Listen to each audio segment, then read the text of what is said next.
Third phase of moon. Third phase.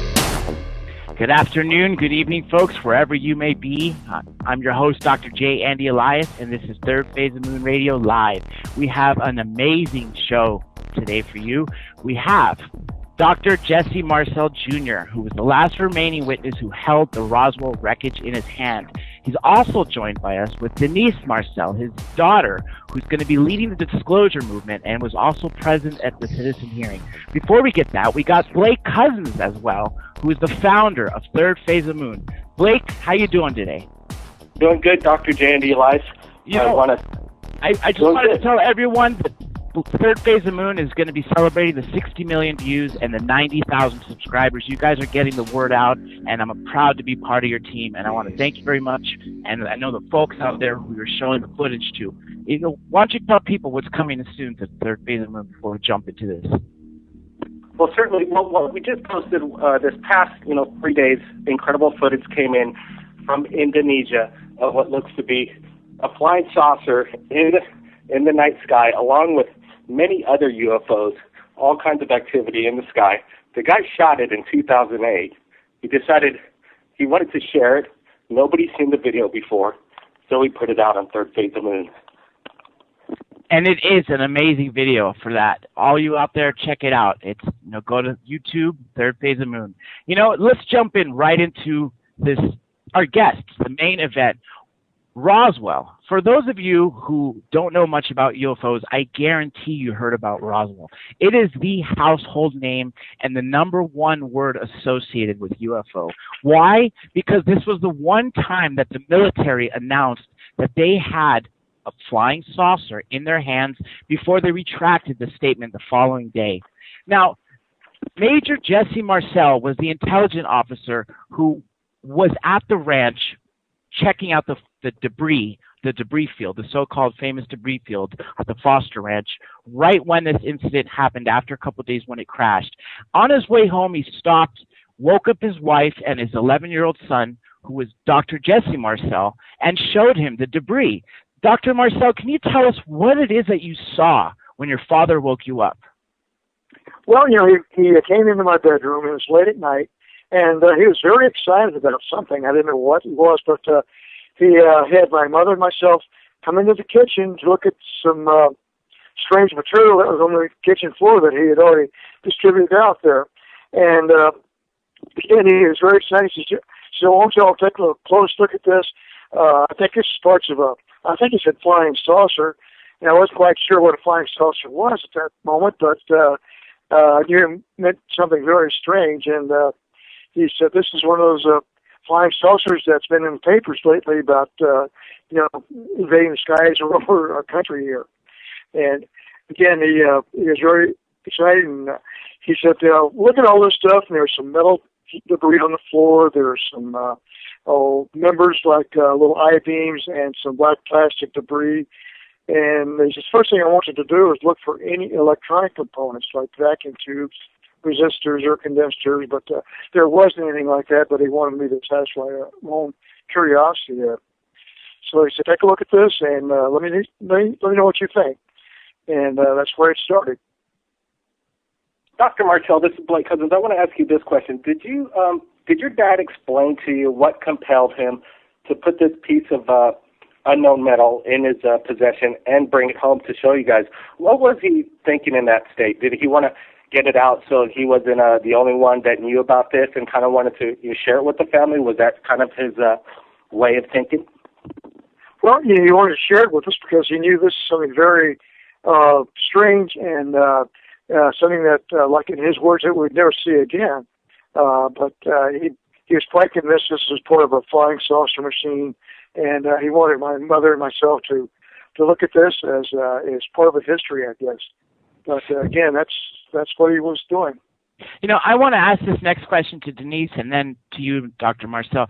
Within the family, after this event happened, what were you guys talking about? Now, clearly, everyone else on this show right now, minus Dr. Marcel, was not alive during this incident, of course. So this all is, we heard after the fact. So, Denise, what did you hear growing up?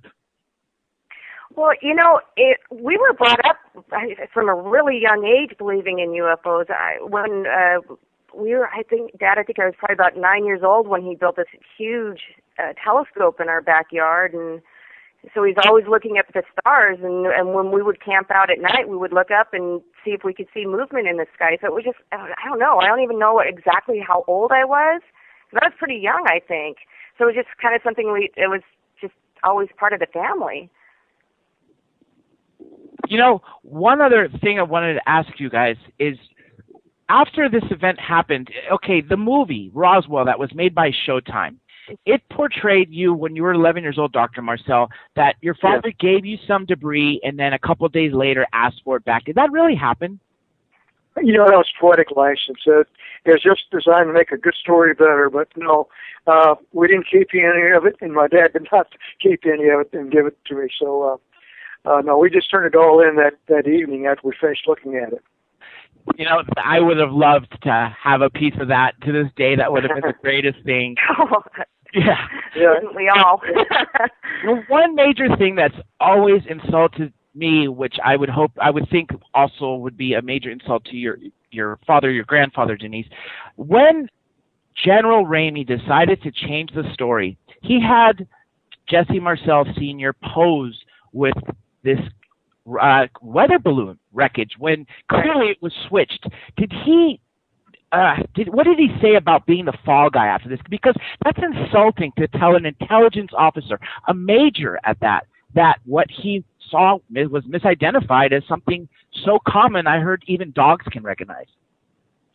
Well, here's the thing. Go ahead, Dad. Well, I was going to say that, he did, Colonel Blanchard, who was the base commander at Roswell, wanted my dad to fly the material into General Ramey's office at Fort Worth to the station out there, because General Ramey was the 8th Air Force commander. And my dad flew the material in a B-29 under armed guard to General Ramey so he could examine this too. And, I think that's where the cover-up started, because years later I saw a photograph of my dad holding a piece of obviously part of a Rawlin target, a radar target, which is obviously not what we saw in Roswell that night. But my dad was a good soldier. He was told not to talk about it, and indeed he was told to tell his family not to ever breathe a word about this again. And so when he got back from Fort Worth, he sat my mother and myself down and said, look, treat this as a non-event. It didn't happen, understand? So you can't talk about it. I said, yes, sir, that's the way it is, and that's the way it stayed for years. So let's talk about, the darker side of government cover-up, disclosure, keeping secrets from the public that could possibly help mankind. What did you feel threatened? Did your father feel threatened about, not getting this substance out to the public? And how far did they go in threatening your father? Well, I don't know about any threats to him. Like I say, he was a good soldier, and he's followed orders, so they didn't have to threaten him, actually, to not talk about it. They said, Major Marcel, do not talk about this ever. And so he followed orders, and no threats implied there, but he knew that he was given orders by a general, and he followed them. I'm going to change gears for real quick. You were both at the citizen hearing, and I know, Denise, we talked off air that you'd like to get involved with disclosure. After witnessing the six retired members of Congress, this congressman and senator, literally transform over those 5 days from skeptics to true believers, what do you think is next, and what would you like to do to get involved, Denise, to push this? Well, that's a hard question. I've been really thinking about that a lot and trying to figure out what actually can I do to help make a difference. I guess it's just doing shows like this and trying to spread the word out there and say something really incredible. I mean, for my father and my grandfather, happened. I mean, it was a real UFO came down, and so I just really want to try to help to get the movement going. I think what Stephen Bassett's doing is great. I mean, he's had a profound effect on me. I really wasn't involved with it that much. I didn't talk about it too much with anybody except for my family. And now it's like, I really want to try to do something, and I'm trying to find that path, and I'm listening a lot to what Stephen has to say. So that's, maybe eventually writing a book, maybe helping get that out there that way. That might help. I think doing this, what they're trying to do with raising money to try to have a UN hearing would be an amazing thing to do. Third Phase of Moon, we're the top UFO channel on YouTube, I think because of the transparency. We put out information that people want to hear. The mainstream media has done a very good job for turning this into like a circus, even though the top mind scientists, military men, politicians involved in ufology. What else do we need to get the world to finally wake up and turn the media around to follow these kind of stories and report some of these amazing UFO encounters that we receive all the time right here at Third Phase? Wow, that's a hard one. I don't know, Dad. What do you think? And what do you think would help get the media involved more? I think maybe if some famous people came out and said that they saw something. Even like this United States is really driven by Hollywood, so.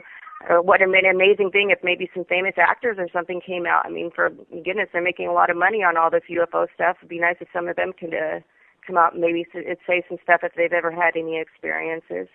We actually had recently Russell Crowe talked about seeing something. We know for a fact that President Jimmy Carter and President Ronald Reagan reported UFO sightings. And Blink-182, one of the main guys, Tom DeLonge, turns out to be a big UFO researcher. I don't know if he's ever had any sighting or not, but he's definitely a believer and an advocate. This was actually news to me when I found that out. So some of them are coming out. Shirley MacLaine, another big example, yet it's still not having the effect. The sad thing is because of what the CIA has decided to do, and declassified documents show this, that they're either plausible deniability, just deny everything, or ridicule. And there are two ways of basically having disinformation. They take a truth and they surround it by lies, or they take a lie and surround it by truth. That way, one way or another, the story is tainted. And they've done a great job over the last 60 plus years to suppress this and basically make everybody, just like Blake said, look like a circus. And that's a shame. That's a real shame. And I still think that this Roswell legacy is going to be the biggest thing. When disclosure finally happens, they're always going to go back to Roswell, even though we've had these things. There was an alleged crash in 1896, Aurora, Texas. There was an alleged crash, as late as 8,000 years ago, possibly in China. Anywhere from 4,000 to 8,000 years, they estimate. And this isn't the first, but this is the first time that the military stepped up. Now, what I've noticed is, unless a police officer or a government official comes on television and says, hey, look, this is true, then we don't believe it. And that's the way our society has seemed to have gone. And that's a shame. Now, let's go back to Roswell. In 1978, Stanton Friedman uncovered this case by being in Louisiana, and turns out he was speaking to someone who ended up knowing about Jesse Marcel Sr. And Jesse, of course, he spoke. What compelled him to speak 30 years later? Well, I'm not sure. He was a very avid radio amateur, a ham radio operator. And I guess, they like to shoot the breeze about everything. So I suppose my dad was kind of reminiscing about some strange events there in Roswell. And so he relayed this to his buddy in Baton Rouge, who then relayed the same material to ideas to Stanton Friedman. And so that's how it got let out, I guess. And of course, that was 30 years after the event, too. And my dad thought, well, why not start talking about it? It's been 30 years now, so people probably should really start to know about what happened. Knowing what you know now, Dr. Marcel, when your father brought home this material, would you have, like the movie did in Showtime, would you have actually taken it in your possession, hid it somewhere safe, and maybe, disclose it now? In hindsight, would you have kept some of the material? No, I don't think so, because had I done that, I certainly wouldn't have it now, because word would have gotten out. I told my dad about it, and they'd have come and gotten it. As a matter of fact, Bill Brazel, who was the rancher's son, kept a little piece of it in his saddlebags there on the ranch there, and word got out that he had a piece of it, and some very official people came and got it for him. You know, there was a recent FBI document that actually made the rounds in the 70s. Bruce Maccabee got it out through the Freedom of Information Act, but just recently it was revived through the FBI Vault. It's an online repository of released documents where it said that there were up to 3 discs and up to 3 bodies per disc. Did your father see any other of the crash field, or did he ever talk about the alien bodies? You know, he never saw those. At least he denied ever seeing them. Because later my wife asked him point blank a few years ago, did you see the bodies? And he said no, but he knew people who did see them. So they, you know, what they did, they compartmentalized information. There was several sites there they're talking about. My dad was associated with the debris field where there was just parts of the flying saucer there, and the main body of the craft must have come down some distance away. And the bodies, if they were there, that's where they were found. But my dad was not associated with that part of the craft. When your father brought home the material, did it seem like a family event, like gather around, it's kind of Christmas Day, let's open up the presents? And if so, did it almost seem maybe proper enough? I'm not sure. Been quite a long time ago. The cameras nowadays are a lot more readable. Did you have cameras in your home to take family photos, maybe take a picture of the metal itself? Oh, I'm sure we had cameras. My dad was an amateur photographer too, but unfortunately we did not take any pictures of it. So all I can do is just relate what I saw spread out on the kitchen floor with my dad kind of hovering over, just jumping up and down with excitement. You know, you recreated. Oh, go on. How the metal responded and the characteristics of the metal. Like they say that it's flattened out. You could crumple it up like tinfoil, and then it flatten out perfectly flat. Is this correct? And can you go into a little bit more detail on that? Sure. Well, you know, I didn't really witness that part of it. You know, because all I did was just hold it, and I didn't try to bend it or tear it or stretch it or anything like that. But my dad later described. Guys in his office tried to bend a piece of it with a sledgehammer, and it wouldn't stay bent. In other words, you could deform it, but it would pop right back out again. So, but unfortunately, I did not see that. But my dad talked about that later. So I have no doubt that it really was like that. I was first exposed to this case in 1988, seeing that documentary, which included your father's testimony from Stanton Friedman from 1978, and he talked about that this debris could not be burnt, it could not be smashed, and he talked about all these characteristics that you were saying. But one thing that you were able to contribute to the ufology world and the whole general public was your recreation of this I-beam. And there were these symbols that you described as looking like Egyptian hieroglyphics. Now, there have been several other cases that people say the same thing. They've seen weird-looking symbols on there. They're not quite Egyptian, but they are some sort of symbols. There was a famous case, I'm sure you know this because you were at the citizen hearing, the Bentwaters case. Well, Sergeant Jim Peniston, when he came home, he actually drew, or actually at the site itself of this object, he drew the symbols on there. Have you ever compared the symbols on the I-beam to anything else? Well, you know, they were familiar with some of the other drawings that people have made. You know, again, they were, you know, when I first saw that, they were written along the inner surface of this I-beam, like strut there. And there looked like purplish writing on it, purple, violet hued writing. And I thought at first it was Egyptian hieroglyphics, but it wasn't that. It was more like geometric symbols, you know, truncated pyramids, balls, circles, triangles of various shapes, and just kind of imprinted on the inner edge of this thing. And in some respects, it did resemble some of the other symbols that people have drawn. The metal retrieved, do you think it's in Area 51, or where do you think it would be located in present day? Well, you know, I just heard rumors that it was brought to Wright-Patterson Air Force Base in Dayton, Ohio, and that may be where it is now. They may have divided it up among other areas too, like Area 51 or some air base someplace. But as far as I know, it was brought to Wright-Patterson Air Base, because I think there was a secretary there at the Wright-Patterson Air Base, June Crane. You may be familiar with her, and she described somebody bringing a piece of metal in, like what we saw, years later, and she was under strict orders to keep silent about that. So she didn't talk about that until she was on her deathbed, really. And you brought in a very important point. Over the years, there have been so many witnesses that have come forward. I mean, scores and scores and scores of them. And then when Walter Haut passed away, he left this memo that was to be released 5 years after his death, which basically confirmed everything. What else do you think is? Do we expect more of these post-death statements to come from these people that are still living? I mean, the problem is this event was so long ago. These witnesses are starting to pass away because of time, and it's kind of sad because we want to keep this case obviously open, and it very much is. There's several books written, and as a matter of fact, this is a great time to throw in your book, which is The Roswell Legacy, for all you listeners out there. I believe you could purchase it on Amazon. Is that correct? That's correct, yes.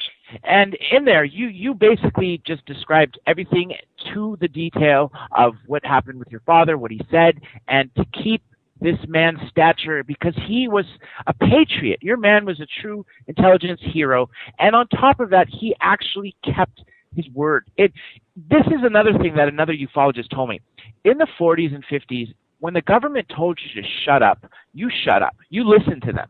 But the problem is over the years, we've seen all these scandals come, and the trust from the general public of our government is really not the same. So I could imagine nowadays that people telling them to follow one way, they're probably not going to be listening like they were right after World War II. Now, this goes back to the citizen hearing, and I guess this poses this question to both of you. Now, during the citizen hearing, you heard from all the other countries, and it was just a phenomenal group of people. What, in both of your opinions, what were the most impacting statements, and from what people? Well, Steve Greer had some thoughts about the science behind these flying saucers, and some of the witness statements also were quite interesting, like those from that English place where where they saw this flying saucer or some lights in the woods there. Yeah, the Bentwaters. Bentwaters, yeah, okay. But their statements are pretty important because they tend to confirm what a lot of other people say too. That's true. What about you, Denise? What do you think? Well, for me, it was the military people are what really impressed me. I mean, those people from Santa Maria, I believe, from Peru, when he was ordered to shoot down a flying saucer, basically, and so, well, he was a military man, and I that blows my mind. I mean, that they would actually ask him to shoot it down. That was pretty crazy. Then I thought Uruguay, where they have full disclosure out there. I mean, I believe they said they teach it in their schools back there. So I found that pretty amazing too. I definitely believe that, because that is actually, a lot of those countries are finally opening their books. Anyway, Blake had a great question, and I'm gonna mention go ahead, Blake. We at Third Phase Moon just released a documentary from a correspondent out of Seattle. We're asking people from around the world if they have a camera, they want to get into journalism and become a documentarian themselves in regards to the UFO phenomenon. By all means, do it, and we'll showcase your UFO documentary right here on Third Phase. And the correspondent, Eric McCarthy, out of Seattle, Washington, made contact with Tom Ogle, and he captured an amazing UFO event he's actually seen 5 UFOs in his life right there in Seattle from his apartment, and we posted this video up just 12 hours ago, and he's capturing flying saucers, discs covering. At one point there's a helicopter that intercepts right up to the UFO and then immediately takes off. Incredible video and testimony, and we're wanting people around the world to submit their documentaries and go out there and do your own investigative skills and put something together, and we sure would like to showcase it. My question to both of you, have you guys ever seen a UFO for yourself? And to think that you actually held in your hand an extraterrestrial substance that was part of a spaceship is quite extraordinary. You must think about this in your head quite often. Well, I've seen some kind of strange things, but I'm not sure I've ever seen a genuine UFO. But maybe you have, because if you look in the night sky, you can see all kinds of things. Like, for example, I was flying back from Tikrit in Iraq to Balad, in a Black Hawk a couple of years ago, and you fly with the lights out, because you don't get shot down if somebody can see you. So we had just night vision goggles, and I saw this light floating over the desert, going up towards Turkey, and it was traveling real fast. I knew that. Oh, what kind of aircraft is that? Because it had actually a visible light, and no one was flying around with visible lights at that time. So, but this is just a light in the sky, and God only knows what it was. But that's the strangest thing I've ever seen. We're coming to a break in about a quick minute, but I'm going to ask this question, and we'll talk about it right after. It is my belief that nowadays things are no longer in the military hands. That way they don't have to answer to the general public. They don't have to live by the Constitution. If everything has been taken out of the military hands and placed into these private military contractors for research and development, then really they aren't answerable to us anymore. And that's a scary thought. I don't know how to get around that, but there still has to be some sort of military presence, I guess, at these things. And if you also remember, General Eisenhower, at his closing speech, what he said was he warned us about the military-industrial complex. Rather than bragging about what he did in his presidency like other presidents, oh, I lowered the tax rate, I lowered the unemployment rate. He didn't do that. He warned us. My belief is that he was cut out of the private, I guess, MJ-12 or private programs that he set up. And near the end of his term, he was probably just cut out of his own thing. What do you think about this theory that it's in private hands? Briefly, real quick, as we go to a question, we'll be picking it right up after the music. Either one of you, go ahead. I'm sorry, I run a... break. In 1991, I was in Washington, where I was contacted by somebody in the Capitol to come talk to him about the UFO, that I saw in Roswell. So I went up there and we talked in a secure room where there was no recording devices or cameras or anything like that. And I asked him, when are you guys going to turn this stuff loose? And he says, we don't have it. And he said it's in the hands of what he called the black government. These are people who are not elected. They have unlimited funds and answer only to each other. So I don't think the military has that much to do with it anymore. But it's in the hands of some clandestine, government agency. Denise, that's what I think what do you too. think? Yeah, I completely, I 100% agree with that. I think it's when it comes to this kind of thing, there's probably a lot of money that wants to have that technology, and so they probably bought it or something. Yeah, I think big corporations have got their hands into it. We haven't come to the break yet. They might have changed the break schedule, which might be all for the better. But at that matter, let's just keep going on with this. Let me ask you this, Dr. Marcel. You are a patriot, and you served in the military, and you are a true American hero for your service, and we honor you that. I just got to say one thing, though. Did you have any disdain for the military for what they did to your father? No, actually not, because he kept things close to his chest, so he didn't really talk about it that much, and I know he stayed in the military several more years after that, and he got out to go take care of his mother in Louisiana. But again, it didn't seem to affect him that much. But again, he was like I said, a soldier who just followed orders and didn't really question them, as far as I know. Maybe in his own mind he did, but openly he did not do that. Growing up, I'm sure, Denise, you saw this probably since you were taught. Dr. Marcel, they've probably come and interviewed. There have been several researchers ever since 1978 that have written books and that have made trips to Roswell even after you've left to Montana. What year was that, by the way, if you don't mind me asking?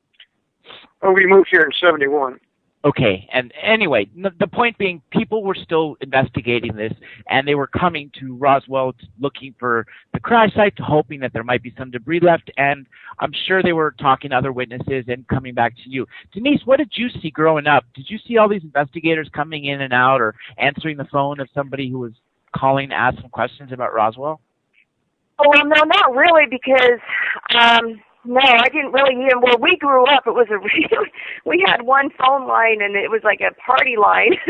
So a lot of the calls, we weren't allowed on the phone that much because my dad was a doctor, and he was busy with his practice, and there weren't a lot of people calling at that time. I don't think it really started to hit until I actually moved away from home, until like the, later, like the 80s is when it really, I think, really took hold.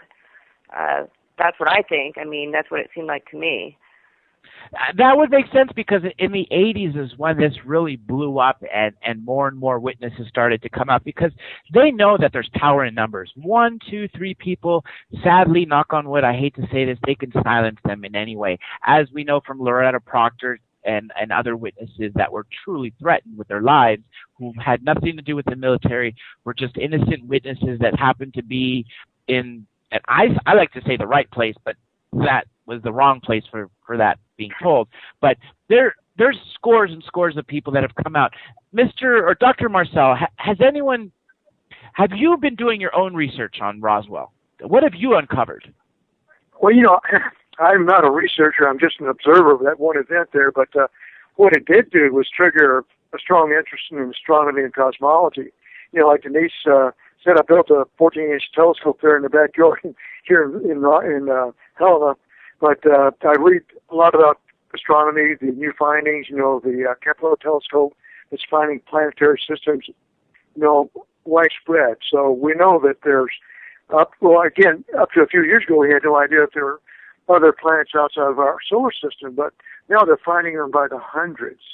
So, most of these are not habitable, but some of them are quite Earth-like. And so that gives food for thought that, hey, if we're here on an Earth-like planet and there's others out there, so why not others just like us, who are maybe a little bit more advanced than we are and can travel the distances between the stars that we sure couldn't do right now.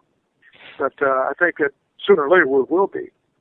You are so correct about what you're saying, that we didn't know about solar systems. In the 80s, the science books that were there said we are the only solar system in the galaxies, if not the whole universe. Actually, I think it was the universe, they said. Then we started saying, okay, the Kepler telescope came out, started finding extraterrestrial planets. Then it started finding these Goldilocks planets, which they considered to possibly be habited. Now they estimate that there's as many as 10,000 habitable planets in our galaxy alone. And these are from looking in areas that used to be nothing with the Hubble telescope, and all of a sudden now they're finding stars and planets there. It's, I think, the height of human arrogance to say that we are the only sentient beings in this universe. I mean, it would be an awful waste of space, just like the movie Contact, if we were, and that's why I don't believe it is. Now, the younger generation is truly much more open-minded, and that's one thing I think that's pushing this disclosure movement, making it so much stronger, because if you ask any high school kid or college student, they're going to say that of course they believe in life. If they don't believe that UFOs have visited us or UFOs are extraterrestrial, at the least they're going to say, yes, we believe that there is life on other planets, whether they have visited us or not. But I think that's where is important, because these people in 20, 30 years, I mean, it's a no-brainer. They're going to be leading the world. So it lies in them. Now, I don't know if it's taking the original MJ-12 members to pass away to finally get the secrecy out there, or maybe they got themselves so deep in this hole by maybe killing some people, such as one of the people they say that that was murdered over this was the defense, or it wasn't the defense secretary. It was one of the original. Forrestal. Yes, James Forrestal, exactly. Oh, Secretary James Forrestal. And that was sad. That's just the one that we know of. God knows how many others. And there are people that have come around saying, a widow that said, I lost my husband because of this. And in Dr. Greer's movie, he states several people that have died over this thing. And it's really sad. I think it's time that news comes out. And just as John Podesta said, we can handle it. The people can handle it. Not too long ago, a friend of mine was talking to me, and I always thought it was, I didn't understand why Dr. Greer switched gears. He was all in the Disclosure Project, and then all of a sudden he started working on free energy. And I didn't know why he abandoned it. And speaking with a friend recently, he said, it doesn't have to do with the aliens. I think that they know, the government knows we can handle it. But it has to do with the technology, because the 600 trillion petrodollar empire would collapse overnight if they know how we can use the technology that's on these craft. And that makes much more sense of them hiding intelligent beings, because we truly can handle that. Now, what do you think is it going to take? Because there's several people out there who worked on free energy machines, and they're being suppressed. There's several patents that have been confiscated in the name of national security. I mean, it's just a mess. It truly is a mess. I wanted to know what your thoughts are on that.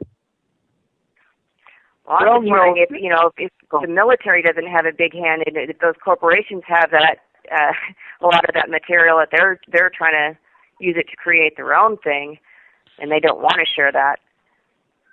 I think that's a good possibility. What about you, Dr. Marcel? It's Marcel? really hard to get that out of there. Yeah.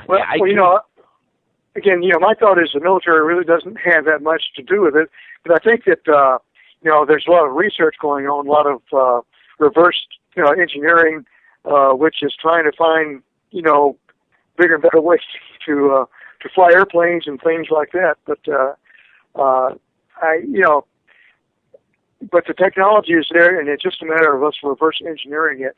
And it may be very difficult to do that, because it'd be almost like giving Leonardo da Vinci a digital wristwatch and tell him to repeat it, to build one like it. And he couldn't do it because he didn't have the technology to do that. So we may have to advance further along the stream here to have the technology to be able to really reverse engineer to find out what kind of systems they use to travel interplanetary distances. You hit the nail on the head. Actually, a famous researcher also said something very similar. If we gave Christopher Columbus a car or anything, grab a computer and said, here, you have an unlimited budget, go ahead and build it, there's no way he would have done it. I mean, he couldn't have done it because the technology hadn't progressed. Now, maybe in 1947, we weren't quite at the peak, but as you can see, I mean, if you said 20 years ago that you could stand on one corner of the planet and speak to somebody on the other corner of the planet, and while you're at it, take a photograph and maybe even see them video phone. I mean, if you said the smartphones would exist 20 years ago, everyone would have laughed. And now look at it. Everyone's traveling with a pocket computer, and we can do amazing things with this. Now, if this is what civilians are using, can you imagine what the military is using? Oh yeah, it's you just can't imagine what what research is developing now. I was in the military for about 35 years and got familiar with a lot of the technology, but boy, there's a lot under the covers that no one else knows about, and it's almost frightening to what our capabilities are now, military wise. Are you familiar with Colonel Corso, and have you read his book, The Day After Roswell? Yeah, Corso, yeah. I didn't read it, but, my wife Linda did, and he talks about reverse engineering and says that a lot of commonplace materials now, like transistors and where it came from, reverse engineering. And I don't really say no, but I guess I'm a little bit of a skeptic that way, but who knows? I don't discount anything. What about you, Denise? Have you read his book, or have you read any other UFO-related books? Oh yeah, I have. It's been a while since I've read a UFO book. I did read his book. It was quite a while ago, to be honest with you. And I'm sorry, my memory's not 100% on that. Well, either way, he did a great job in basically bridging the gap, saying that what Roswell, he had Roswell artifacts. This is an alleged story. Obviously, it's hard to confirm, and some people, some respected ufologists even don't believe his story. Others do. But I'm on the fence, and I'm starting to tend to believe that it's possibly true because he hand-delivered some of these artifacts to the research and development departments of, I think it was not AT&T at the time. One of them went to GM, IBM, different places. And like you said, Dr. Marcel, they created transistors, cell phones, Kevlar, night vision were all attributed to Corso. And right before he passed away, he said, give it to the people. We deserve it. We need it. There's no need for the secrecy anymore. And sure enough, he passes away, and then that's a whole other. Yeah, exactly. But we've also had other whistleblowers. We've had Bob Lazar, who came out in the 80s, and he was ridiculed. And people say that they looked for his records. If someone worked at S4 and Los Alamos, they would have had a college degree. When they went to Caltech and MIT, they couldn't find it.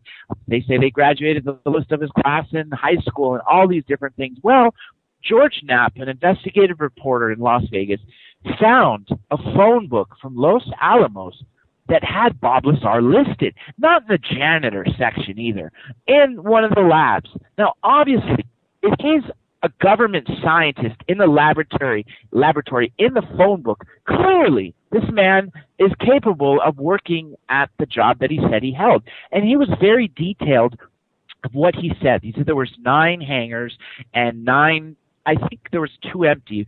7 of them contained different crafts. One was tilted up on its side. One was damaged. One looked very sleek-like. Another looked like a top hat. And then this kind of went, stayed a little quiet. It would pop up here and there. Recently, we've had Dr. Dan Burish, who's come out, another whistleblower, and he confirmed Bob Lazar's story. So we're getting more and more of these people actually confirming this rather than doing the opposite and discrediting their story. And I hope people listening out there, if any of you have been involved in this military or this CIA cover-up, or you have something to tell, give it to the people. We deserve it. We can handle it. And I don't know what else it's going to take. Thank God for this alternative media, because if it wasn't for the ability of YouTube, we wouldn't be able to broadcast the footage that is not going on CNN. Surely what we're receiving at Third Phase of Moon on a daily basis is not shown on any of the news, and that's sad. So I think in one way they have a double-edged sword. The government likes the fact that we have technology and everything is electronic because we can get shut down with an electromagnetic pulse. No one can run to their ATM. What are you going to do at that point? But on the other hand, you got Skype. You can do anything you want. You got YouTube. And I think these advancements may have been in place. Stephen Bassett even said they may have done this on purpose so they can kind of help us push for the disclosure. Because if it's not going to happen by the government, it's going to take the people to happen. Well, I think as time goes on, there'll be more and more people coming out with us.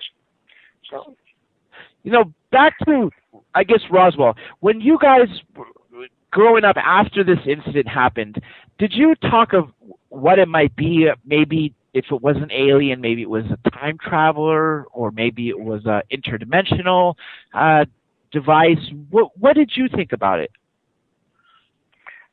Well, I always thought this was probably interplanetary. It came from another solar system. And, you talk about time travel, theoretically, it may be possible. I know Mitchell Conker, a scientist, had a program about time travel the other day, but it seems like you can go into the future, but you can't go into the past with the time travel that we know about, at least the possibility of it. And with quantum entanglement of particles, which tend to defy the time sequence there. But, I don't know. They may be interdimensional, there's supposed to be other universes in other dimensions, like the multiverse type thing. But I guess I'm old enough now. I'm not really into that, but I kind of think that they're from our own galaxy or even other galaxies. I agree, and they also say that the Greys, especially the possibly the ones that were bodies at the Roswell crash, actually come from Zeta Reticuli. That's, what some sources said. Again, how do we confirm this? I want to go back to what we just said about Michio Kaku. I saw that very same program, and truthfully, I never believed in time travel. I just thought it was a complete fantasy. And despite being believing in UFOs, I just couldn't grasp the fact that it's possible. I just don't see it happening. So when I saw that program, it opened up my mind a little bit and I said, okay, fine. Maybe we can go into the future, but okay, it's never going to happen. And then I started looking at the history, and you can clearly see, cave paintings from 30,000 years ago, even older, that are showing these objects in the sky. Then you see Renaissance paintings of the Virgin Mary or Jesus on the cross, right, with saucers in the background. Well, if Michio Kaku says once we build the time machine, we can only go from forward, or we can go back to the day the machine was built. Some people suggest that these beings have left these devices on Earth for eons. Anywhere from hundreds of thousands of years, millions of years if they've been visiting us that long, or 10,000 years, whatever it may be. So maybe it is possible. But nonetheless, I'm still on the fence about that. Let me go to Dr. Hynek real quick. Were you following him in Project Blue Book throughout the years? Who, me? Actually, no, I was not even familiar with that at that time, Project Blue Book. Dr. Hynek, obviously, he started out as the chief debunker for the U.S. Air Force. He was hired to do that, and he made some of the worst explanations, the famous swamp gas. Swamp gas. Yeah. But at the end, he became the biggest advocate for UFOs, and I thought that was one of the greatest things, because it just shows that their own person, their own inside man that was supposed to destroy this ufology in general, ended up being this biggest advocate. But he said that he believes these things might be interdimensional because they seem to jump from place to place. And he made a very interesting statement that's always stuck in my mind. If they were visiting from light years away, wouldn't they hang around for a while? But then again, that goes to the other theory that they've been hanging around for a while. They're just watching us grow before they interact with us. Yeah, they've been around for thousands of years. But even caveman art depicts some very suspicious-looking, like craft in the sky, and that, like you say, that Renaissance painting with the Virgin Mary and child, having an obvious UFO in the sky, with a dog even looking at it. So they've been around for a long time. Well, look at what was it like in Pumapunka. The rock, how they carved out those rock. It's like perfect 90-degree angles and stuff. From thousands of years ago. We barely have the technology to do it as good as they did 1,000 years ago. You're absolutely correct there, and not just Pumapunku. On every continent except Antarctica, even in Antarctica, there seems to be some speculation that under the glacier there seems to be some anomalous activity, but I can't really confirm that. But I do know, like you said, Pumapunka, there are places in South America, there are places in Europe, there are places in Africa that just defy the ability that we can't recreate things. Japan, not too long ago, tried to build a pyramid using the same, I guess, alleged way, and they were building it 1/3 the scale or maybe even smaller, and they couldn't do it. What does that show right there? That we did it over 3,000 years ago or 2,000 years ago, but we can't do it now. That's a scary thought. And every religion, even the Bible, Christianity, people read it more literally and less, I guess, what's the word I'm trying to look for? More of like a history book, kind of? Yeah, if they looked at it less symbolically and more literally, there are so many references to beings coming down from the heavens. And when they spoke of the heavens, they meant, the sky, anything coming up. If you were to see an alien or a craft land and something come out and then that thing fly, and you were an artist, and because the literary rate at the time was not very high, so not many people can read and write, and of course there was no printing press and all this during the time of Jesus, but nonetheless, what better way to depict to everybody else that this being flies than add wings? So it's my opinion that maybe these angel sightings were not really beings with wings, but maybe the artist was trying to portray that these sort of beings were coming down and had the ability of flight. What do you think about that? Well, I think it's certainly possible because, how it, they describe these Ezekiel's wheels or these flaming spears or shields, flying shields, and they describe these things in their own terms, not in ours. So, I think they're seeing the same things that we're seeing, except we describe it in a different way because we're a little, we have more heads up on that than they did. We can catch it on film. That's very true. The sad thing is lately, everybody has the ability to fake photos, and that's the problem. We're seeing so much, but it's hard to discern what's true and what's not. Now, we got a vast archive of Third Phase of the Moon. We let the public decide. We take the journalistic point of view is if the photo looks credible, we'll put it out there, or the video, and let the people decide. Many times, the witness actually comes forward, and you can clearly tell in the Skype interviews that we conduct with them, they're all on Third Phase of the Moon, the passion behind these people and what you're seeing in the video. And there's many cases in there that I think are just truly undeniable. I mean, unless these are award-winning actors in disguise, I don't think you can really fake the kind of emotion they're showing. So just like you said, everyone's got a camcorder in their pocket virtually nowadays, and they can capture these things. But go on. I was going to say that some UFO photographs go back over 100 years, and that's before they could do these computer enhancements and things like that.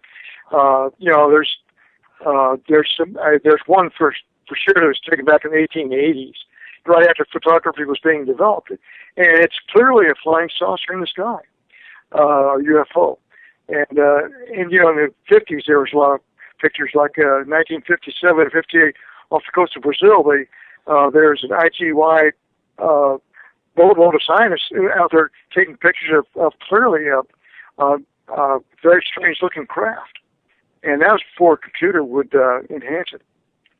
So even McMinnville, there's photographs, taken in the 50s that before computers that clearly show something very strange.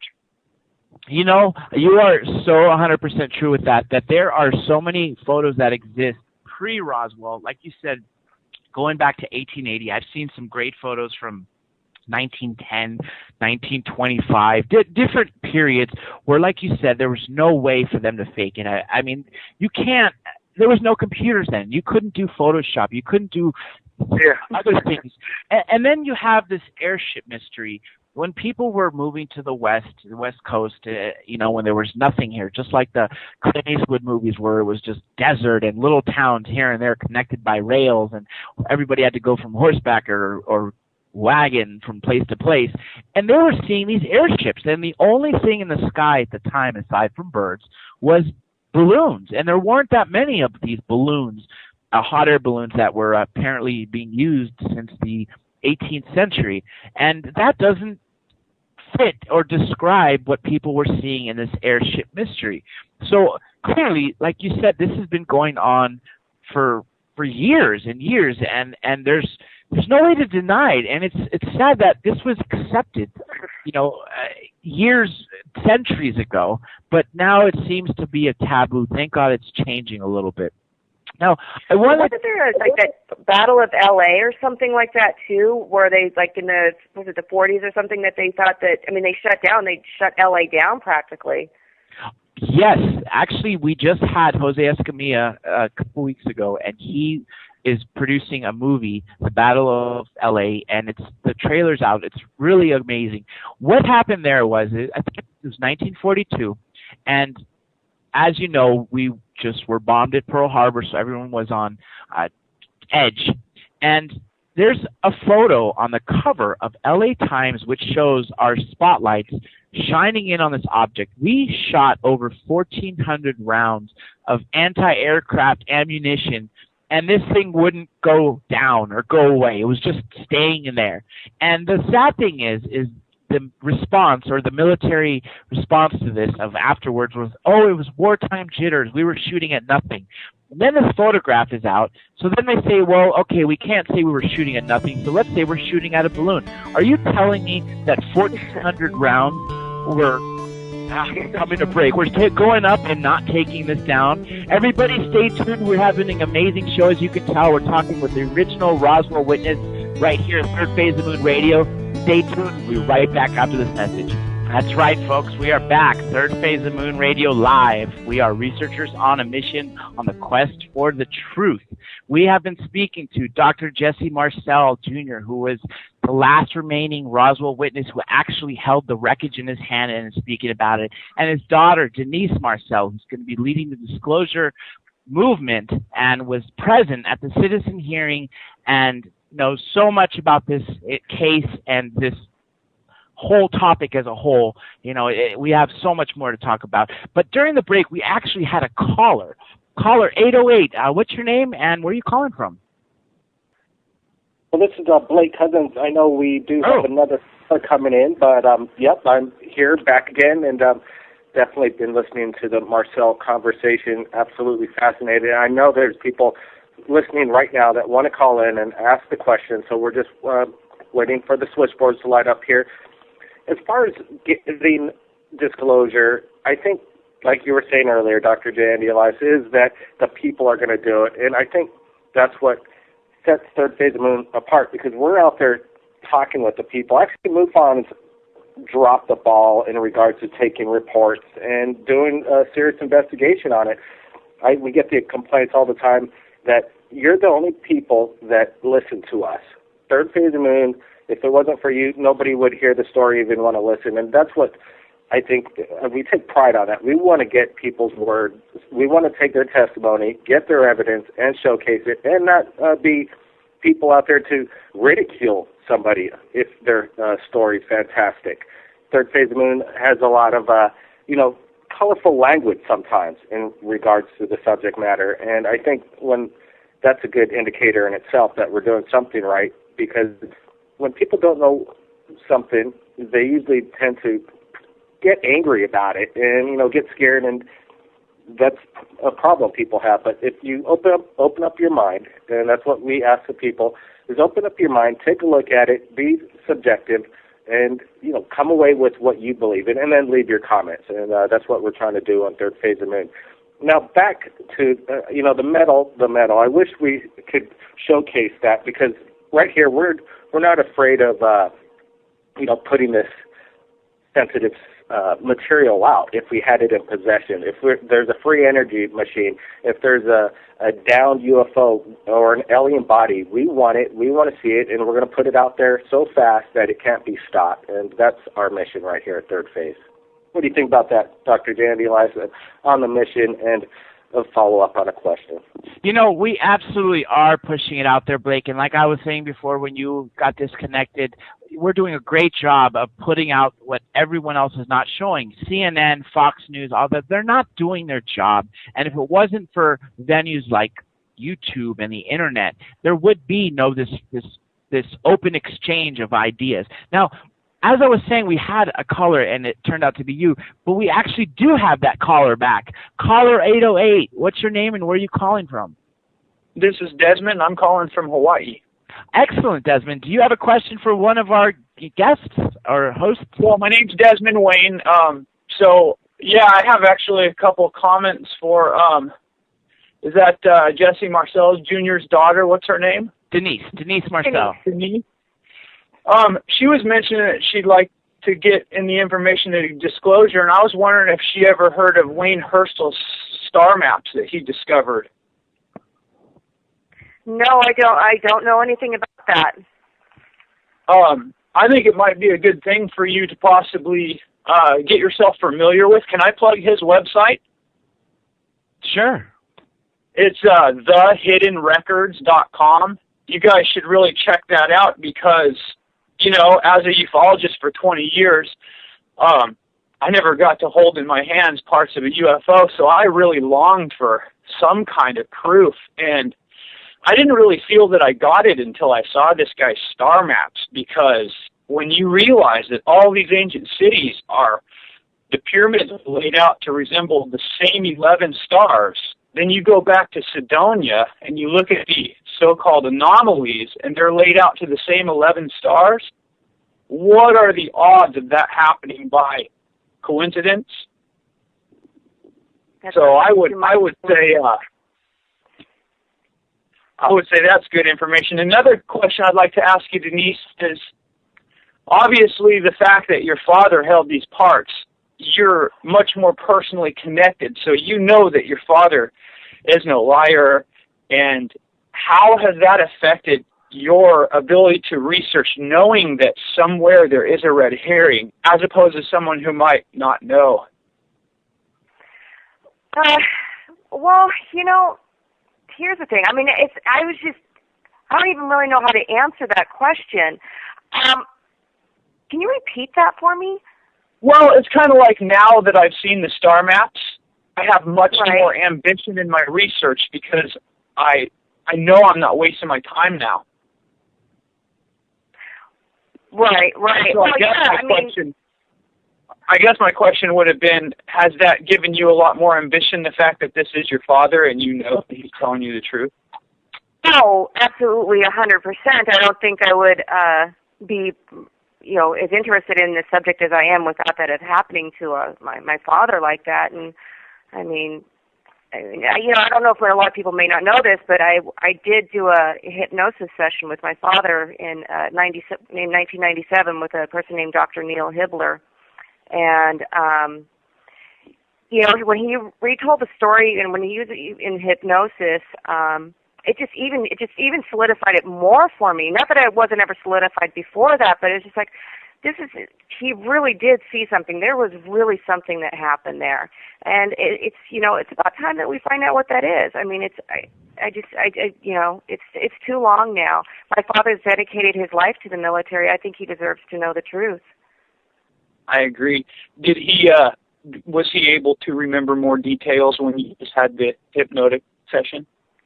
No, it pretty much remained the same. I mean, that was also, I mean, I think he could see things, like, I remember he could see like the wallpaper, like the prints on the wallpaper, and he remembered seeing his dad really clearly at that moment too, which was really just, it was, in his face is just the emotional reaction. It was just amazing. And it's like, so I know he experienced something completely amazing. You mentioned the print on the wallpaper. Dr. Marcel, can you go in, tell us about that? Well, I don't remember the wallpaper. I just remember the debris itself at this point, and the fact it was on a tile floor in our kitchen, about an 8 by 10 foot square tile floor, and I could visualize the kitchen itself, and my dad, my mother, of course, being there too. So, but all I do is just close my eyes, and I can just see it just like it was yesterday. Now, they say that this debris was really light. Were there large chunks that you picked up and felt like they weighed like a feather? Well, I only saw a very small part of the whole thing. What my dad had done was to pick up representative portions of this and put in some boxes in the back of our 1942 Buick at that time. And I guess most of the debris was carried by a CIC agent back to Roswell, to the air base, and in a carryall. So he probably had more of it. So, but I saw, the metal debris, which was very light, very flimsy, actually, and but it's really flimsy, but it was more substantial than say, the aluminum wrap that we have today. But it was like feathers. And just like your father, Jesse Marcel Sr., said that this cannot be dashed up, this cannot be burnt. I mean, that's right there that makes sense why they would want to hide it. First of all, as Stan Friedman says, when this came out, what are you going to tell the people? By the way, there's other beings that live out there. They come and go into our skies that we can't control them using these exotic technologies. I mean, yes, that would have been a little foolish at the time. But now, with all our technology, I think it's time that we can address this. We can actually deal with the fact that they have this better technology because our technology's gotten better. Yeah, we're on the verge of cracking the code. There's NASA has a study about alternative space propulsion, and they talk about how you can, if you have enough energy, you can actually warp space and time so that you don't violate the Einstein's speed of light limit. Things can travel infinitely fast, although if you're in that space traveling faster than the speed of light, you're not violating Einstein's law of speed of light. That's so true. Actually, recently we had John Searle, who was the godfather of free energy, and just like Nikola Tesla, he was given dreams, and over his life he built 3 devices that were actually powering for free energy. He had this incident where in England, where he lives, they took him to jail alleging that he didn't pay the electric bill of theft. But really, it wasn't theft, because all he did was use his energy device to power his home, and he wasn't stealing from the electric company. So it was a terrible shame. Then he went to jail, came out. Sure enough, his devices were confiscated, and we're really hoping that someone up there will step up to this challenge and take the knowledge that he has and go on with it, either build another machine or fund this next one. Real quick, I just want to give the call-in number for out there for all the listeners. You've got questions for these amazing guests. I mean, this is a once-in-a-lifetime chance. We urge you to, if you got any questions about Roswell that you want to ask the man himself, call in, area code 347-474-7228. The show extension is 818. Once again, it's 347-474-7228. Show extension 818. And without further ado, Blake Cousins, I know he had a burning question to ask. And Blake, go ahead and take it. Well, the metal always fascinates me, and I want to get back to the moment that your father brought it home and what his state of mind was. And let's go into detail. Were you sleeping at that moment?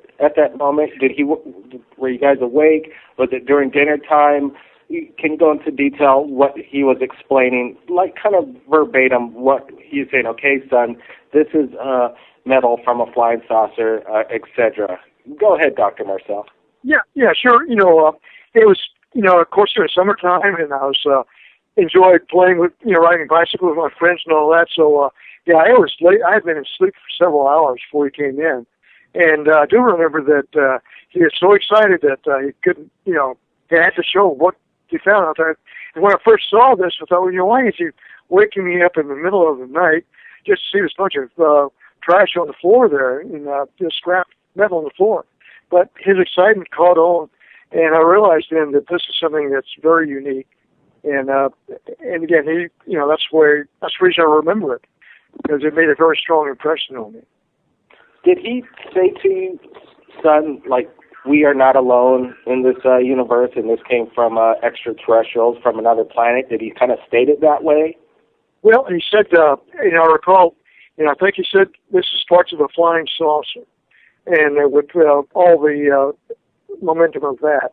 I wasn't, I wasn't really following the headlines of all these spacecraft or these craft in the skies, but I soon, got the idea that this may be something really extraterrestrial, and a flying saucer, the connotation was that this came from someplace else, and his excitement just kind of drilled it into me. John, do we still have Wayne from Hawaii on the line? I'm sure. I believe that was just him. Yeah. Wayne, you got a question? Am I on with you guys? Yeah, you are. You're on live Revolution Radio. I wanted to know if Jesse Marcel was familiar with David Rudiak's reading the General Remy memo in '99. Yeah, as it turned out, in General Remy's office, Bob Johnson, who was a photographer for the Fort Worth Star-Telegram, was called in to take pictures. And General Remy happened to have a memo in his hand as Bob Johnson was taking the picture. And, of course, he must have had a very good sharp focus on his camera, because later you could take that same photograph and computer enhance the memo that Remy had. And the memo, described victims of the wreck and things like that could not have been associated with a balloon. So that pretty well cinched it right there. That was the point I wanted to ask you about the victims. It seems to me, I don't have an exact number, but 75 years, the government's come out and basically said, all the descriptions of this little being with the big head and the big eyes was a lie. Well, not only do we now have David Rudiak reading the memo validating victims, but we also have these little skeletons coming out of the Yucatan. You know, one that Dr. Greer showed on Serious Disclosure, that was 6 inches tall, but we have the star child, and its DNA has been confirmed to be non-terrestrial, but the mitochondrial DNA was human, meaning that its father and its mother could have been a lizard for all we know, but it was born as a human, which validates all the abduction claims. And my question to you is, now that we have skeletons and DNA, shouldn't this kind of lend a lot more credibility to the original reports from people like your father? Oh, sure. It's gradually coming out. It's the information is just dripping out slowly but surely, and it'll soon reach, well, hopefully soon reach critical mass, where people will say, "Aha, we knew this all along, and look, here's the proof." So hopefully it'll happen before I die. But if it doesn't, I still know what it was. So I just like to be able to tell people I told you so. I just want to take the opportunity to say thank you very much for what you've done, Jesse. Well, thank you very much. I appreciate that. Yeah. You know, what you guys were talking about with Rudiak, I think that's the most ironic thing. That was it General Ramey? Was that who held the paper? General Ramey used your father as the fall guy, switching the debris with the weather balloon that was clearly identifiable, even though with these radar reflectors, I'm sure an intelligence officer, a major at that, knows exactly what they look like. Nonetheless, he sadly had to be the fall guy for General Ramsey. But nonetheless, Ramey might be the actual person who can eat his own words, because as you've been saying lately, with the technology, we've been able to find more and more words on there, and words like wreckage, bodies, victims, craft, all of that has been found, and I'm hoping that we can one day really get to it where the whole note in his hand when he's sitting there posing with your father can be finally read. I'm really waiting for that day. That would be great if that's what finally, blows this open. The cover of the Roswell Daily Record would end up being the disclosure document itself. How great would that be? Well, amazing. That memo of General Ramey was holding just blows the cover story of a balloon out of the water. So that says it right there. And it even has a section on the cover story. Yeah. So, but I saw my dad holding that wreckage, that balloon target, radar target, and the look on his face kind of said it all. Says, "You got to be kidding me! This is not what I brought here." But he went along with the story. Jesse, is that Thomas Dubose in the other press release photo holding it too, or standing by it? Yeah, Dubose is in there too. I'm not sure which one it is, but he's in there also. That's what I thought. It's sad what they did then, but before we went on break, we were talking about the Battle of L.A., and I just want to talk a little bit more about that and some other of these cases that were happening before Roswell. First of all, Battle of L.A., 1942. Anybody out there listening right now can look up, type it in, Battle of L.A., and you will find the cover of the L.A. Times, which shows all these searchlights pointing at some object. Allegedly, we apparently did bring down a couple of those crafts. One supposedly landed inside the Pacific Ocean. Another landed in the San Bernardino Mountains after we shot them down. The other one that was in the photograph apparently was not damaged. I don't know why. I don't know about that. 1941, a year before this happened, there was this Cape Girardi incident in Missouri, which Stan Friedman and some more people recently uncovered. And what basically happened in this incident was there was this pastor, a priest, and he was called in the middle of the night, or someone came to his door and said, there has been a plane crash in the next town over. Would you please come and read these people the last rites? He got there, and sure enough, it was no plane crash that he'd ever seen, and the victims were not human. One of them was actually still alive, and then in a matter of minutes, the military comes, they surround the area, they cordon everyone off, and they tell everyone not to speak about it. Apparently, there was even a photograph taken of this being held up with a military guard on each side. He was told not to talk about it, and apparently that photograph was confiscated. Some fake ones have come since, but nonetheless, we can never confirm what was real, what was not. But we do know that this story has been corroborated by more than one person now, and that was 1941. Then we know of the Mexico crash in the 70s, which they call the Mexico Roswell. It's actually been shown on the History Channel. There was another one in Peru in 96, 97, like you heard at the citizen hearing, which was shot down. In the Disclosure Project, Dr. Greer in the early 2000s, late 90s, and in 2001 when he held it at the National Press Club, had one of the witnesses who was a Marine who actually went to the craft after it was shot down and saw that this orange ooze was kind of oozing out of it. I thought it was just really strange. So this Roswell was not the only crash and retrieval. I wanted to ask both of you this. What other crashes do you know of other than what I mentioned? Crash and retrievals. I know that there's, just what I've been reading, just like only know what I read in the papers, but I think in Russia they had some crash retrievals going on too, and this, like I was going to say, this is not just the United States, but this is worldwide. So it's not just here. So other countries have the same debris, and they're all kind of, sequestering this stuff, I guess. And about Russia, you are so true. Stalin, after Roswell, was apparently really jealous. His intelligence confirmed that we had retrieved something exotic. He ordered his pilots, just like we did, to shoot them down at all costs. Apparently in, I think it was early 51, maybe it was the late 40s, I'm not sure, but it was right around there. There was this base called Kapustin Yar, and what they did was there was a sighting. There was an incident where there was this cigar-shaped UFO that was maneuvering in exotic ways, and they sent up a jet. And ultimately what happened is they collided. I guess the jet fired a missile, the object did something to evade it, and they collided, both crashed.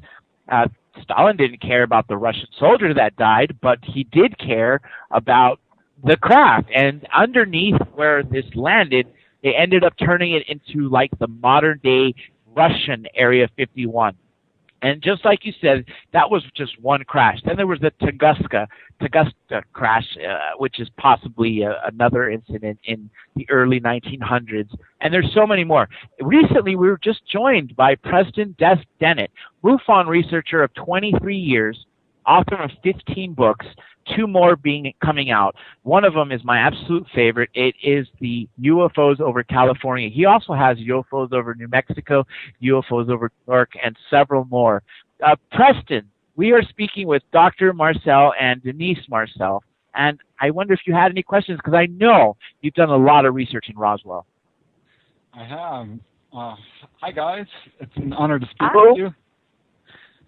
It's really thrilling. I think you've had really awesome experience dealing with this, and I have a lot of questions. But my first question is, would you go forward again with all this information, or do you regret ever having gone forward with all of this, or is this something that you wish you had kept private? No, there's nothing I would do differently. When my dad started talking about this in 1978 with Stan Friedman, I figured, if he's talking about it, it must be okay to talk about it. But he carried the fire for a long time, and then when he died, then I started catching the attention at that point. But no, I have no regrets at all about the release of what I know about this, which is, like I said, I'm just an observer and not a researcher. Right. Overall, would you say that the response from people is positive and that people believe what you're saying, or do you get a lot of skepticism? Actually, most people believe this, and as a matter of fact, I was in the military for years, and I had flag rank officers sit me down and want to talk to me about what happened in Roswell. So no, even the military was open with my the discussion and the explanations. Wow, yeah. You know, I'm surprised that this is still going on as far as, you know, a cover-up, and I think the work that you're doing is crucial to ending this. I'm wondering what you think about how long this information is going to be denied by the government or whoever is actually covering this up. I'm not sure it's exclusively, you know, our government in terms of, you know, senators and the president and all that. But I'm wondering how long do you think this can go on? Well, you know, I have no idea. I wish it would end. You know, I wish they would come out and spill the beans. You know, like if the SETI program, the Search for Extraterrestrial Intelligence, would come out with a definite positive extraterrestrial signal from elsewhere. You know, that would help because people would then know for sure that that there are intelligent beings elsewhere, not just here on Earth, and that if they're there, you know, maybe they've been here too. So that would, you know, things like that would help if they came out with a positive extraterrestrial signal. You know, a few weeks ago, Preston and I were saying how great would it be if one day we can all visit the Roswell wreckage in a true museum. We after all deserve it. And, you know, and that's what we really need to get out there to happen. Richard Dolan we had on not too long ago, and he always says disclosure is impossible, yet it's inevitable. When it's going to happen, I don't know. I was hoping in the 88, that joint USSR and America, USA disclosure video that was aired was going to do something, and it didn't. Then we talked about it in the 90s. Every year, every decade, it's always, we're on the brink of it. We're 5 minutes to the midnight disclosure clock, and we're always shot down by this. And like we've been all saying before you came on, Preston, that sadly we need to have more people pushing this. We need to get the people to do it because sadly the government isn't going to do it. Now, Mr. or Dr. Marcel, what would you like to see happen in the future in your legacy with your father and with everything that's happened? Well, I would like our government to, you know, to finally come out and to give the details of extraterrestrial craft, you know, what they look like, that they do not seem to be malevolent or anything like that, but that they're here, that, you know, if you don't be scared of them, but we really don't control our skies, that, you know, like we'd like to. But I'd like for the government to go ahead and spill the beans, say, yes, this is them. We've had some contact with them. They do not seem to be malevolent, so nothing to be afraid of. As a matter of fact, you know, the Vatican released a statement saying that it would not interfere with your religious beliefs if you believe in extraterrestrials too. So the Vatican is in on this now also. And as a matter of fact, they may know more about this than most people do. Well, the government is still actively covering this up, and I'm wondering, have you ever experienced any harassment or reprisals of any kind talking about this stuff? No, I have not. You know, I've had some strange phone calls on occasion, but there's never been any anything with threat content at all. But you know, so I guess some people have been threatened, but not this one, not me. You know, well, my guess is if they threatened you, it would only create more publicity towards Roswell. Yeah, right. It's too late. You know, I already told everybody what I'm doing. You know, so I can't really add or subtract. You. This is what it is. Take it or leave it. And so it's too late to really make me change my story. All right. Well, this is the one case that almost wasn't covered up. I mean, with the newspaper article and all the witnesses talking, and in the beginning they were threatening people and harassing them. And of course, I'm sure you know there's some suspicious deaths involved with all this. So I don't know if the government is still actively covering up Roswell or not, but it appears not, because the other witnesses are not being harassed either. Well, you know, I think that it's an agency in our government that's keeping this covered up, and it may not have anything to do with the political part of our government or the military. But there's got to be something, a hidden government and a black government has been described is holding his secret there, and so far they're not willing to talk about it or release it. You know, sadly, we had lost Denise Marcel, but she is finally back. Denise, we were just having some great conversations about what we would like to happen and how we can get this out there. And sadly, the black government, Dr. Marcel, that you're talking about, it's ironic you mentioned that, because a lot of people that worked at Area 51 and other these top bases, Dulce, New Mexico being another, they refer to these guards as Black SEALs or other. I think that they're more than likely, these people are, like Blackwater USA or some other private military contractors. But on that note, it looks like we got another caller. Area code 650. Where are you calling from and what's your name?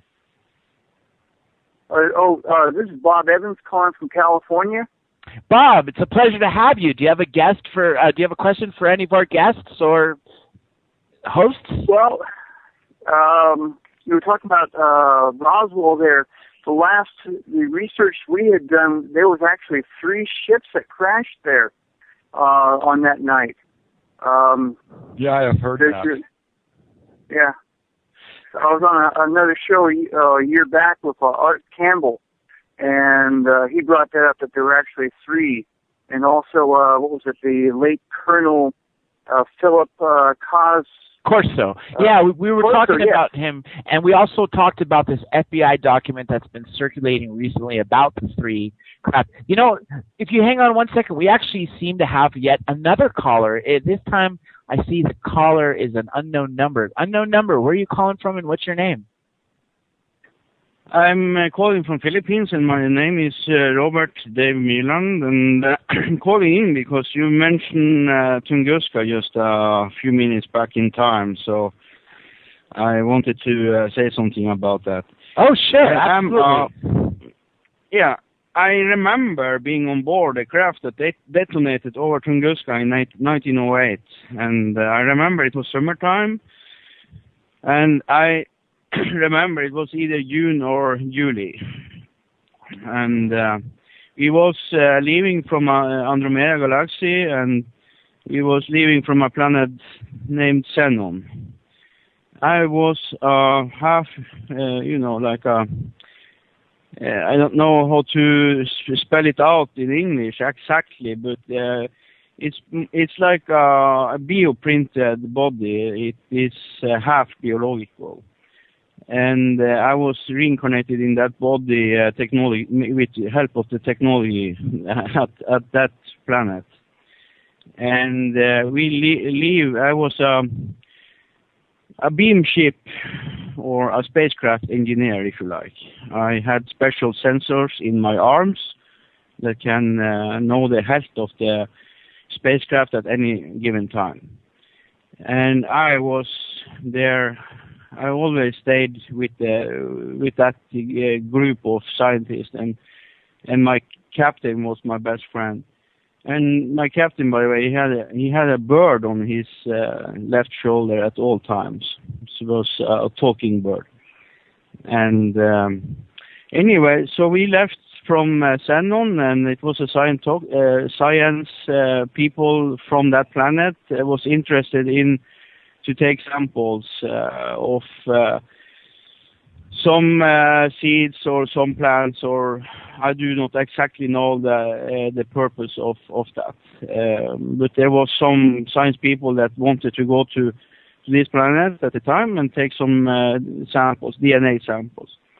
So I was just... I've heard actually similar stories of this, of people who have claimed to have past lives as ETs. And I actually did interview a lady who said that she was one of the ETs in a past life who was on the Roswell crash. But yeah, I'm wondering, did you have a question for our guest tonight? No, not really. I just hear you talk about Tunguska, mentioning Tunguska, so I just wanted to call in and say that I have memories of that of being aboard in craft over in 1908 before it detonated, and I also want to add that not so far ago, I actually got proof of being from another planet, and that proof is very, very solid. It is not pictures. It is not a video. It is. I was commenting soon a year ago on the Norwegian homepage that I do not own or that I do not have control over about magnetic highway, and about 9 months. Yeah. Anyway, 9 months later, we're going to actually have to get back to our guest. Yes. But I appreciate your calling in, and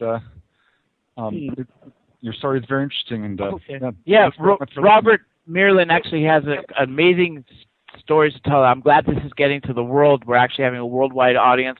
Robert's going to have to come back one time, and he's going to have to tell his whole story because he's got endless amount of stuff. But we got about a little less than 20 minutes left on the show, and I want to get back to, we got Denise and Jesse.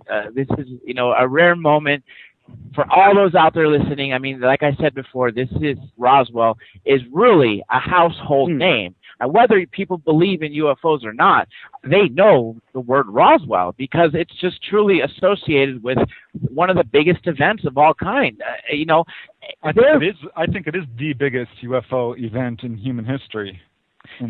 I agree with you. When else has the military come forward and said they had a craft? And people forget one thing. They always look at the Roswell Daily Record the next day when it showed, okay, this was a Raimi Ente's Roswell story, and shows the famous photo with the weather balloon debris.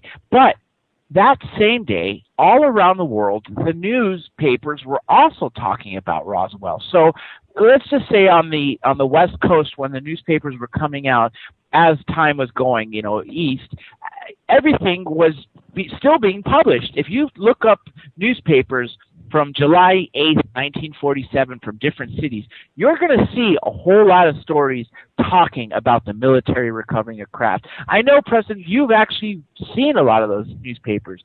Can Dr. Marcel, can you tell us, have you seen those too? And maybe, Preston, maybe you could tell us about which ones you've seen. Well, now that you say so, my dad was on the reception of a lot of these calls and reports here. As a matter of fact, he got a call from somebody in China in 1947. That was quite a long-distance phone call. But he, his office staff got word of that, and they said, well, he's called Publicity Marcel now. It's a joke, but he actually got somebody in China who tried to get a hold of him, or did get a hold of him to talk about the Roswell crash. Very interesting stuff. So here's a question for you, Dr. Marcel. Have you ever seen a UFO yourself? I've seen lights in the sky. Whatever that means. I related earlier that I saw a light in the desert over a rock that should not have been there. But who knows what it was? It was a no-fly zone, and it was a visible light. It should not have been there, but that's the only thing I've seen. What about you, Denise? Have you ever had a UFO experience other than? I when I was little, when we would go camping in it was literally our backyard, I saw something. I mean, it was really far up in the sky, and because I know that we would look up there all the time and try to is that a satellite that we're looking at? What are we looking at right now? Because I mean, it was the Montana sky. It was just so big and vast. I swear I saw something. It was, so long ago, but it looked like something that was. It just did the movements that it did. It kind of zigzagged, and I'm like, well, that was just kind of odd. Well, you kind of grew up knowing this stuff is real. I mean, considering your unique situation, I mean, is that true? You have always been a reality with you. It's always been a reality with me. I've never questioned it. I mean, it just is. We're not alone. That I know for sure we're not. Right. So, in my own family, being a UFO researcher, still some of my family members don't believe in it, and look at me with kind of embarrassment. And I'm wondering, have you ever been embarrassed by being involved with this field, or have you ever, you know what I mean? I can clear a room real quick if I. No, absolutely. Absolutely, I've definitely felt uncomfortable. It's because you wonder how people are going to perceive you. It's like they're going to think like, well, she's kind of out there, or it's like, well, it makes sense. I mean, sometimes it is hard, but for the most part, in this day and age, it's a lot more open. I mean, people are more accepting of. They're more willing to listen. I think, right. Which is yes, they are. You know, the irony about this is there's this circus that's like we all talked about last hour, how this ridicule goes on about this topic. But if you ask people, I just generally ask people, believers or non-believers, hey, have you ever seen a UFO? And you'd be surprised how many people say yes. Well, yeah, they'll say, as a matter of fact, a couple of years ago I was camping and I saw this. Or I was driving to this state and I saw this. And there's so many stories, but yet these people, out of fear of ridicule, are not reporting them or not talking about them. And we're truly hoping we could change that. And I think the times are finally coming to where we can change that. Denise, you know this we go to this media group by Stephen Bassett, who's led the disclosure hearings, the citizen hearing, and we were talking about last night about what's coming, the times, and what else we can do to finally push this out there. But Senator Gravel, his closing statement that he said off the panel after the hearing in a video that's available on YouTube, he truly believes that extraterrestrials are there. He said no doubt about it that extraterrestrials are real and that there's a cover-up. I mean, to convince him in a matter of 5 days, when he came in as probably the biggest skeptic of the group, versus the way he was at the end, just goes to show that if anybody actually pays attention to the evidence, it's there. It's always in front of them. But as Stan Friedman always says, they always have the attitude of, don't bother me with the facts, my mind is made up. And that's the sad part about it. But nonetheless, yeah, we're finally in that stage, though, where people are starting to open up a little more and tell stories that they didn't want to tell. And I know, Jesse Marcel, Dr. Marcel, you have done a great service to this, and so has your father, by telling the story and by keeping it alive, especially in your book, which I'm going to plug in again right now, Roswell Legacy, available at all major, outlets such as Amazon.com. I believe Barnes & Noble. You could also get it there. I've seen it before. Do you plan on writing any more, by the way? No, I think that's it. That was I shot my block, and that was it. But I just wanted to mention that. Denise is going to get to the next one. Yeah. Yeah. I wanted to let people know we're going to be in Roswell, so he's going to be signing books there too. Oh, fantastic! That's right. It's the anniversary coming up in a couple of weeks, as a matter of fact. Yeah. Yes. What did you think of the movie Roswell? I wasn't, I thought it was actually pretty good in that it portrayed sort of the feeling of the whole incident well, but it was mostly, about your father. So I'm wondering, what is your thoughts on the movie Roswell? Well, Paul Davis did a good job on it, and he used poetic license to make it more interesting than it would have to be. But he talked about how I kept a piece of it and I had to give it back, but I didn't. I didn't do that. Didn't keep any of it. And they also had a Air Force reunion of the 509th someplace, and I don't think that reunion ever happened. But anyway, there's poetic license there, but it just made a good story better. Hey, and if you don't blink, you might see me, too. I'm in there as the waitress. Oh, yeah, that's right. That's don't blink. Great. That's right. She's in there, too. But, what you're talking about, I think the giggle factor of this thing is beginning to finally fade away, so that people feel more comfortable in talking about things like this. We recently re-released a documentary, The Alien Human Project. It's available for free for all those out there who are listening. It's on Third Phase of Moon YouTube. It's a great documentary documenting Dr. Lear's work. And I wanted to ask you, Denise and Dr. Marcel, are you familiar with Dr. Lear's work, and what's your take on alien abduction?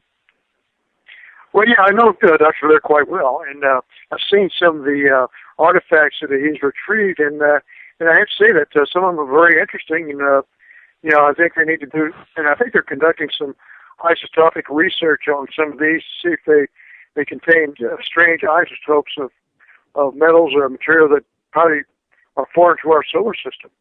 I know Roger Leir quite well. Yeah, he is a great friend of Third Phase of Moon and a personal friend of mine, and we always talk about this stuff. And each year, as technology gets better for us, just like you said, he's able to look more and more into these things. And one of the recent things that he found was that these are emitting a radio frequency that's consistent with deep space, which means somewhere in deep space something is receiving a signal. I mean, if this isn't the smoking gun, what is? What if it's the new quantum entanglement signal? It's there, Well, have you heard about that? No, actually, I've not been familiar with that one. It's a new signal they found that when they take this proton or something of an atom and they flip it over, it doesn't matter if the other one that's quantumly entangled to it is on the other side of the universe. Yeah, quantum entanglement. Yes, I'm familiar with that. And even in the Big Bang, when it first happened, every particle in the Big Bang or soon-to-be particle is entangled. So that means we're related to everything in the universe. In other words, we're all kind of one in the universe itself. It's quantum entanglement, transmits information faster than the speed of light.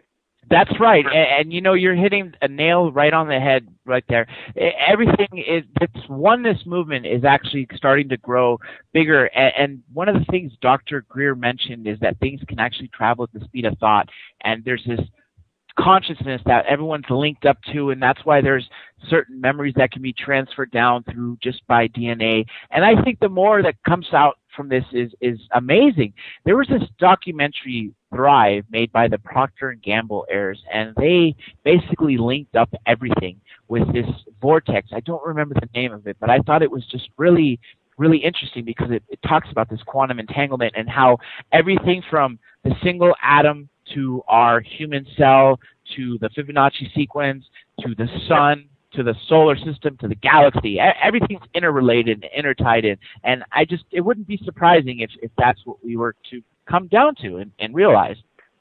Well, there is global consciousness, and we're all kind of in it together. I agree. I'm sorry, I got one more question for Dr. Marcel, if that's okay. Absolutely.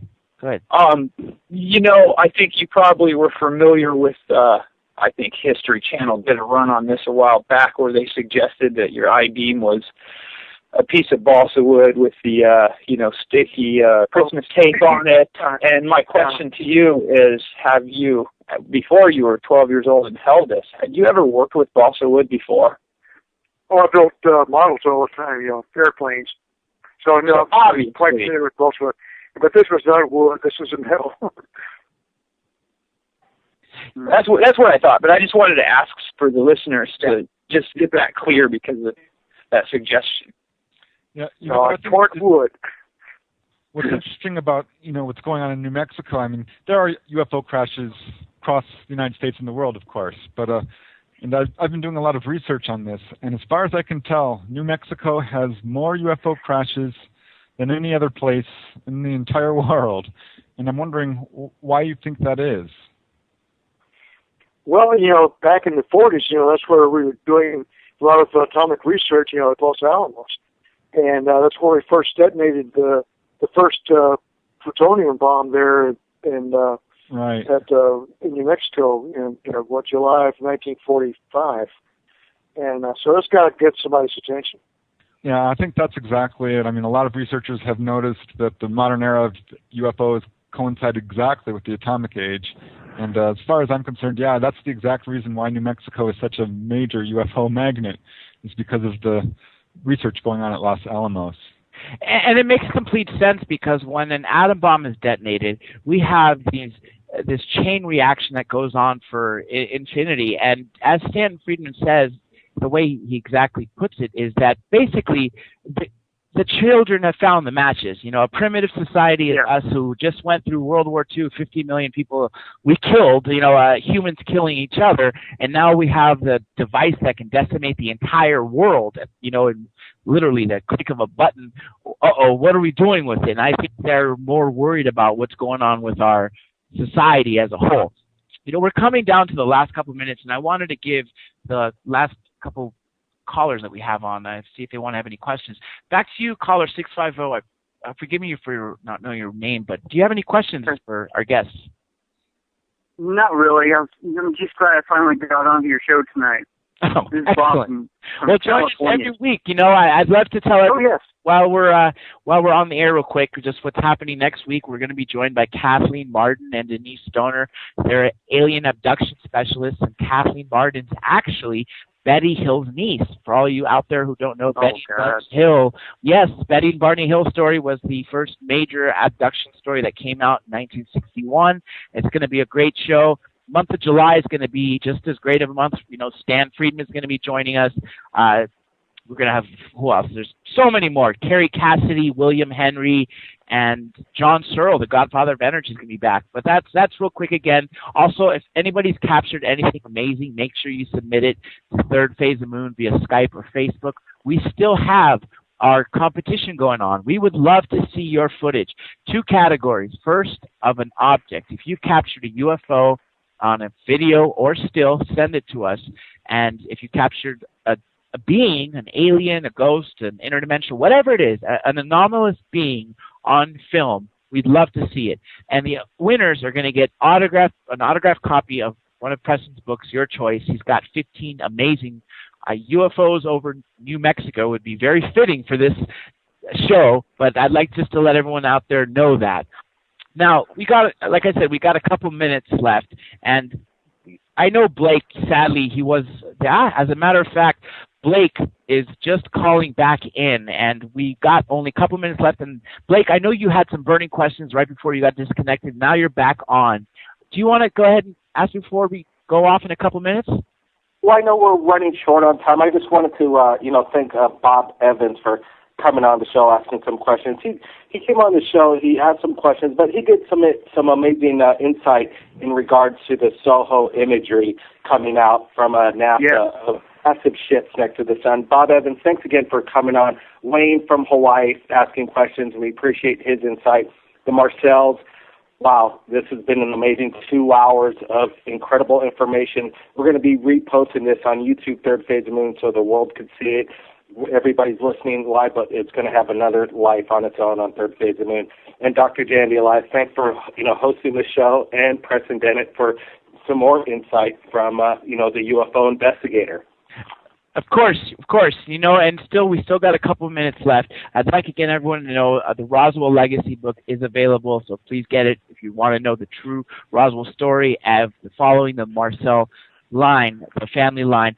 Dr. Jesse Marcel, I want to ask you back to the metal and the debris you saw. Have you seen anything in the decades since this incident that has resembled it, possibly? Maybe that... Well, as far as the metal goes, I guess Mylar is probably the closest thing that this looked like.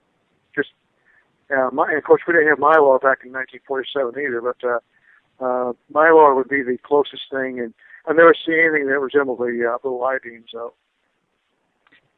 Except for the other people that are actually recognizing the symbols, which I think is great because all this does is confirm the story. And I think it's amazing how all these people have finally come forward talking about Roswell. Better late than never. And I'm excited to see if anybody else is going to leave a memo like Walter Haut did. Anything else before we go off air? Denise, you want to say anything else? If anybody knows something, come out and tell it to everybody. Let us know. Yeah, you know that. I wanted to thank Denise, too. Thank you, Denise. Maybe I could tell you guys that... Maybe I could tell you guys that these ships are still coming into our system on a daily basis. The SOHO images are showing up every day. They're huge. Wait, it's called SOHO images? Yes, the SOHO satellites, the 2 of them. I did a show for Third Phase of Moon the other day, we've been collecting these images since at least 1998. They're huge starships. And a lot of the images show them coming right out of warp, just on our side of the sun. It looks like we are finally out of time. I'd like to thank Dr. Genesee Marcel and Denise Marcel for joining us right here at Third Phase of Moon Radio Live. Everybody out there, watch Third Phase of Moon on YouTube. Join us again next week, Thursdays, 5 to 7 Pacific Standard Time, 8 to 10 p.m. Eastern Standard Time, and we'll see you next time.